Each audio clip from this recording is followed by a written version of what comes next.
Okay, as we've been watching my grandma with Alzheimer's, I've been taking my kids with me so that they can spend time with great grandma. So Lily, one day, I had gone outside and found a caterpillar. So we got a dish and put the caterpillar in the dish, gave it to Lily, and she wanted to show great grandma that was sitting at the table. So we're outside, and all of a sudden, we hear a scream from Lily, screaming, crying. And Jane goes in, not realizing what I had given Lily, and asks Lily, what's wrong? And she tells Jane that Grandma ate her caterpillar.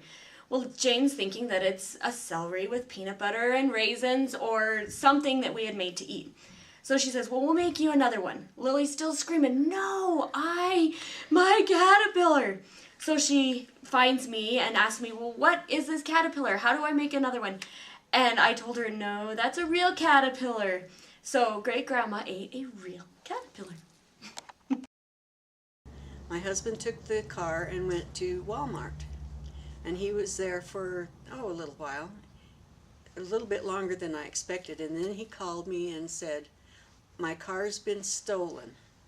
I have been up and down the parking lot over and over with the security people from Walmart, and the car is just not there. Will you come and pick me up?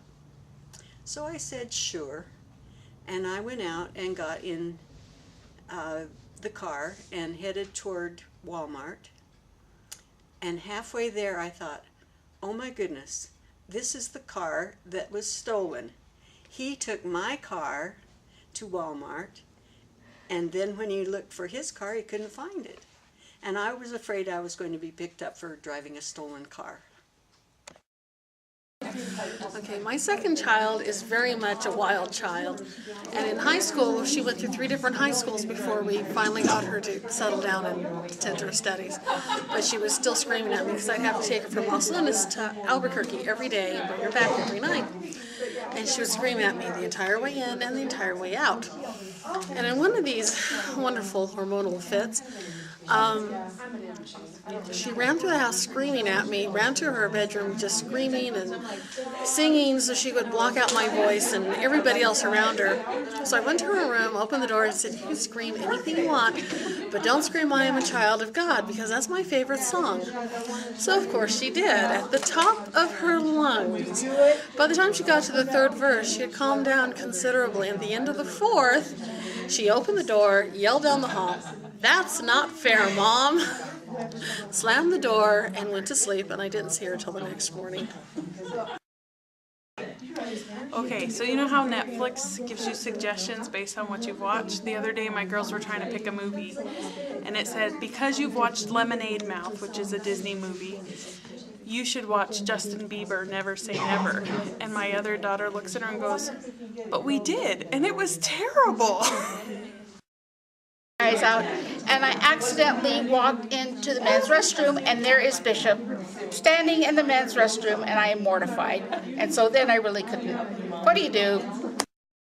Sorry. Okay, so when I was pregnant with my second daughter, I carried her really low, and so I was having a few bladder issues, I guess, and so I would kind of have a little bit of leakage, but I would wear a panty liner. And so when my oldest daughter, she was like 3 when I was pregnant, and so when she would go to the bathroom with me, she would notice that I would wear a panty liner. And so when I had a whole bunch of people over at my house one night, see, I'm turning red. Okay, when I would have, I had a few people over at my house one night, and when I excuse myself to go to the bathroom, my 3-year-old comes running through the house, and I had like my dad and my sister and a few friends over, and she comes running through the house with just wanting to be a super helpful 3-year-old. Mommy, I'll get you a penny Band-Aid! Yeah. Now start over. We had gone visiting our grandchildren, and we have a 6-year-old granddaughter. We were sitting there watching baseball with them when our granddaughter turns to my husband, Grandpa, how old are you? And he says, well, I'm 65. She goes, wow, you should already be in heaven. Then she asked, Grammy, how old are you? And I told her my age, and she goes, oh, you don't have to go yet. I decided that I needed to be more healthy, so I was going to make spinach smoothies every morning for breakfast. And one of the first days I did it, I got everything in the blender and started blending, and I thought, boy, that fruit must be really hard out of the freezer or something. And I went to put the cap on the milk, and I could not find the cap. I had blended up the cap to the milk in my smoothie, but I drank it anyway. So one day when my daughter was probably about 2 or 3 years old, I was rocking her in the rocking chair, and her eyes were getting droopy. So I knew she was tired, and I asked her, "Are you sleepy?" And she looked at me with a questioning look for a second, and then she said, "Are you dopey?" My daughter was about 3 or 4, and we were having a very heated argument, as only toddlers and young children can do. And I finally put my hands on my hip and said, "Who is the boss?" And she said, "Jesus." And I said, "Okay, you win the argument. There's no way I can argue with that." Many years ago, my husband and I went to vote, and we were standing in line. The line was quite long, and I was visiting with a friend of mine in front of me, and I was playing with my husband's hands behind me, and all of a sudden I realized I was looking at my husband. He was in front of me with my friend. I turned around, and it was a man I had never seen before in my life. He had said something to a little boy. They asked him, "What did you say?" And he said, "Well, I said the F word." Well, of course, you know, at school he was on the wall for like a week. At home, you don't even know the trouble he got in. I mean, it was really, poor kid. We really just punished him. Well, a year later he came home and he asked me, "Mom, what's the F word?" And I told him I'm not going to say it, but I'll spell it. And I did. And he sat there and he goes, "You mean it's not F-A-R-T?" And I said, "You mean last year?" And he goes, "Yeah, I called him a fart." So I just gave birth to my fourth kid, and he went to the NICU just for something minor, and so by the time I had got down there, they wheeled me in and put me in front of the little thing that he sits in.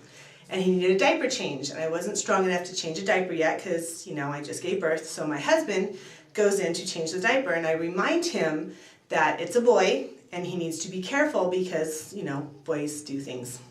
And he says, "Don't worry, I've never been peed on." And it's true, none of my kids have ever peed on him. So he's standing there changing the diaper, and all of a sudden he does this. And pee goes over his shoulder and lands in my lap. Are you kidding me? And in shock, I look at my husband and I said, "What was that?" And he goes, "Do you see me? That was all Matrix." Okay, so years ago we were at sacrament meetings, sitting very quietly and reverently, and the sweet deacons were passing sacrament. And I looked at my child who was being irreverent, and I said, "Shh, quiet, we're supposed to think about Jesus." And this child screamed at the top of their lungs, "But I hate Jesus!"